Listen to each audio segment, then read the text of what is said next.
Shilonin, I brought the person who needs an ancient name. She's super amazing, and I've already learned tons of stuff from her. I can vouch that she's really worthy of a hero's name. Ah, yes, so I've heard. So young, and yet you've already got quite the reputation. Wait, are you Outlanders? Yep, we're travelers who just arrived in Natlan not too long ago. No, I mean, I was aware that you're travelers. It's just no one told me that you're Outlanders. Huh? You're saying the Pyro Archon didn't tell you?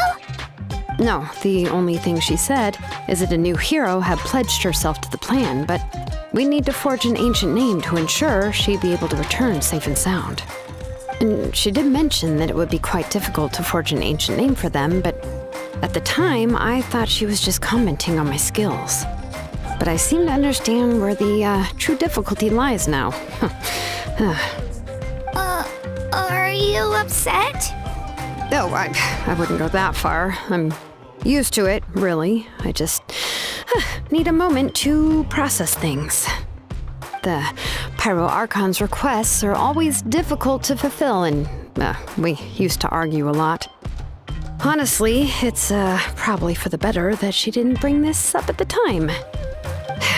Anyway, I can't argue with her if she isn't here, and it'd be pointless to take my anger out on someone else. But, just because I understand her rationale doesn't make me any less upset.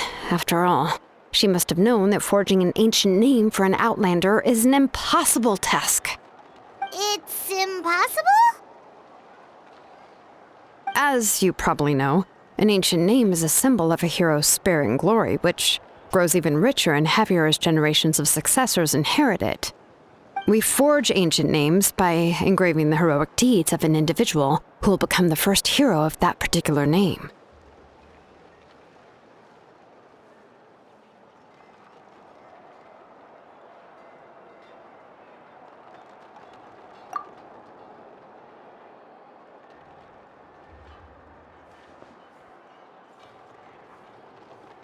But they were all performed outside of Natlan, correct? Yeah, that's right. Then those deeds haven't been recorded by the Night Kingdom. To take it one step further, even if you had performed heroic deeds in Natlan, as an Outlander, your actions still wouldn't have been recorded by our lands. Only memories and experiences that have been acknowledged by the Wyab can be used as a basis for an ancient name. Even the greatest of craftsmen cannot create something out of thin air, you know. That's just how it is. Seems the Wyab don't want just anyone to get a name, huh?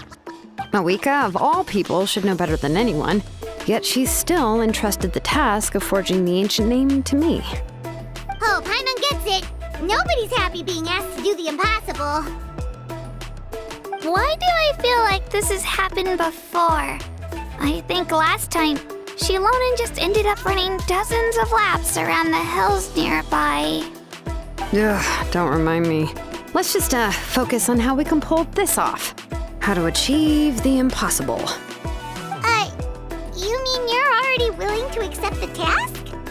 Well, what else can I do? What's happened is already done, and it's not like I can outright defy the order of my Archon.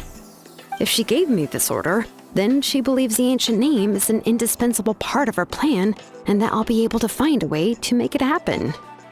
In other words, the order is an affirmation of my abilities. Whoa, not only has she accepted the task, but now she's looking for silver linings? Yeah! Let's see if we can find some special way to pull this off.